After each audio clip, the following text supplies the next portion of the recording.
Hello guys, welcome back to another video. ఈరోజు మనం కిచెన్లోకి వచ్చేద్దామా? పదండి.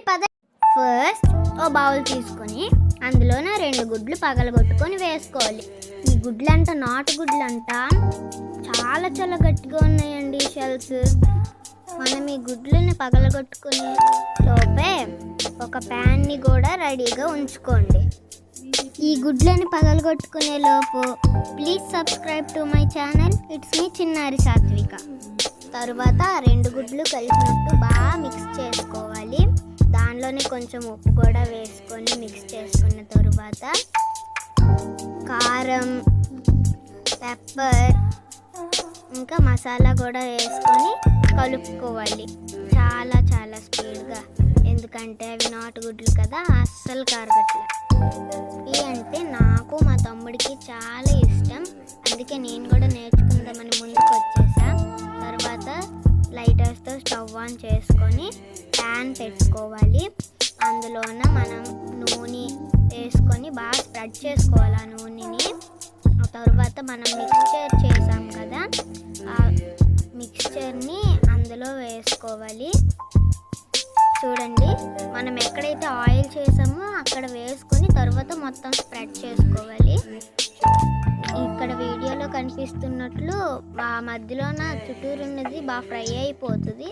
సో మధ్యలో ఉన్న ఆయిల్ అంతా అక్కడే అలా ఉండిపోకుండా బాగా చుట్టూరు స్ప్రెడ్ చేసుకోవాలి. తర్వాత అది ఒకే సైడ్ ఉండిపోతే అసలు అవి బాగోదు. సో ఇంకో సైడ్ కూడా వేసుకోవాలి. వేసుకున్న తర్వాత దాన్ని అక్కడ సైడ్లో ఒక ప్లేట్లో పెట్టుకోవాలి. తర్వాత ఒక బ్రెడ్ని తీసుకొని ఒక టూ సైడ్స్ కూడాను బాగా ఫ్రై చేసుకోవాలి. ఫ్రై చేసుకున్న తర్వాత ఆ బ్రెడ్ని కూడా పక్కన తీసుకోవాలి. అలానే ఇంకో బ్రెడ్ని కూడా మనం చేసుకోవాలి. ఈ బ్రెడ్ ఫ్రై అయినంతసేపు ఆ ఆమ్లెట్ని 2 పీసెస్గా చేసుకొని అందులో ఒక పీస్ మనం ఆల్రెడీ ఫ్రై చేసుకున్న బ్రెడ్ మీద పెట్టి ఇంకో బ్రెడ్ని ఫ్రై అయ్యే బ్రెడ్ని దానిలో పెట్టాలి. దాని లోపలే ఇంకో బ్రెడ్ని కూడా నేను తీసుకున్నాను. ఎందుకంటే నేను చేసేవి 2 ఆమ్లెట్స్ కాబట్టి నేను ఆ 2వ బ్రెడ్ని కూడా అక్కడ పెట్టి దాని మీద ఇంకో పీస్ ఆమ్లెట్ని పెట్టేశాను. దాని తర్వాత ఇంకో బ్రెడ్ని కూడా పెట్టుకున్నాను. దాన్ని బాగా ఫ్రై చేసుకొని దాని మీద కూడా పెట్టుకున్నాను అండి.